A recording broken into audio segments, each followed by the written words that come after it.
concitoyens, bonjour, messieurs les ambassadeurs, représentants des institutions internationales, bonjour, monsieur le Premier ministre, et l'ensemble des membres de notre gouvernement qui sont présents ici. Alors, je crois que, monsieur le Premier ministre, puisque c'est vous qui nous avez réunis ici ce matin, vous pouvez constater, à travers la configuration de la salle, que votre discours du 20 juin a eu de la force. Mais il faudrait faire la différence entre avoir une opportunité et savoir la saisir. C'est de votre devoir et de votre responsabilité de saisir cette opportunité pour matérialiser l'ambition de l'ensemble de nos compatriotes, qui est uniquement une transition apaisée qui pourra nous permettre de revenir à l'ordre constitutionnel dans un délai raisonnable avec la contribution des uns et des autres. Mais évidemment, il y a des inquiétudes. Si d'ailleurs vous avez prononcé ce discours, c'est parce que vous-même, vous avez admis qu'il y a des choses qui auraient dû marcher ou qui ne marchent pas. Si nous sommes là, c'est parce que nous sommes d'accord qu'il y a des ratés. On ne peut pas nier qu'il y avait de la volonté de bien faire, mais est-ce que les approches qui ont été utilisées ont été les bonnes? Il y a un aspect illustratif de ce qui n'a pas marché.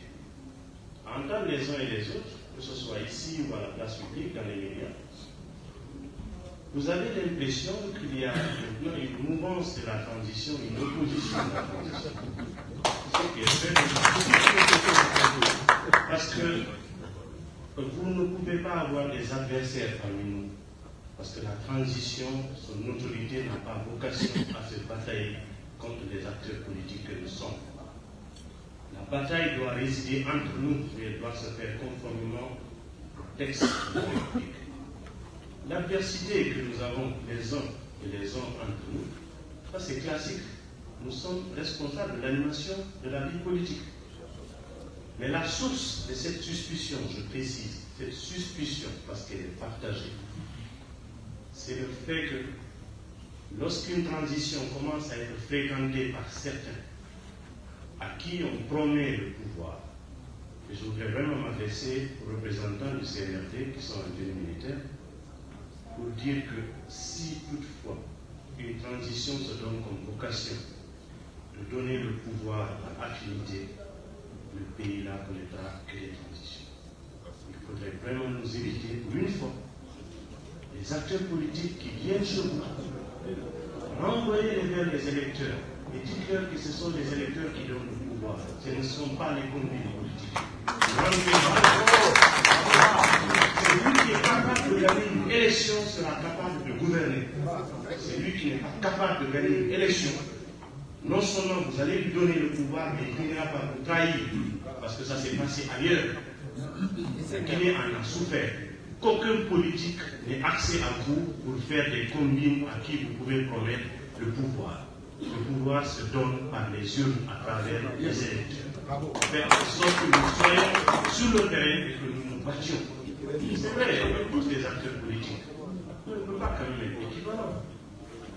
Pourquoi on n'a pas de problème à sélectionner les 11 joueurs ou les 23 joueurs de notre équipe nationale?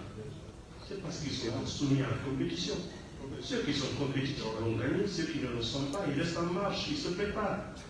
C'est comme ça que ça peut fonctionner. Notre pays a souffert de beaucoup de choses. Tirons les enseignements.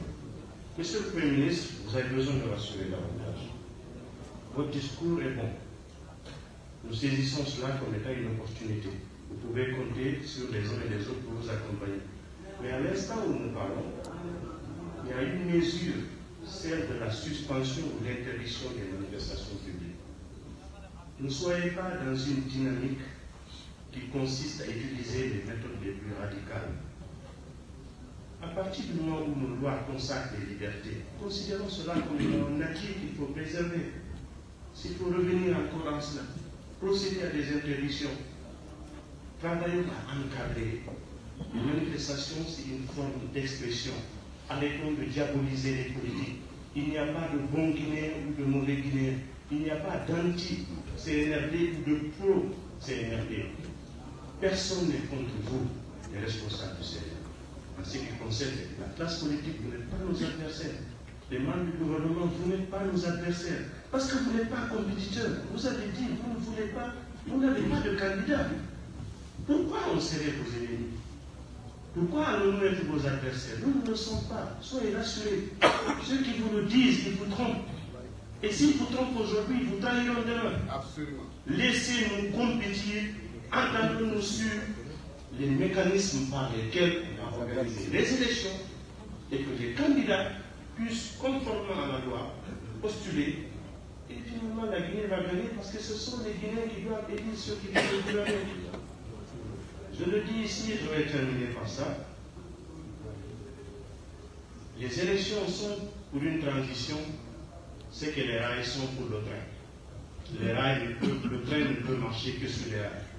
Une transition ne peut évoluer sereinement qu'avec un processus électoral clair, inclusif, dont la destination serait les élections par lesquelles nous sortirons de la transition et que la Guinée puisse se développer à travers un programme de gouvernement porté par celui et ceux que les Guinéens vont élire dans des conditions transparentes.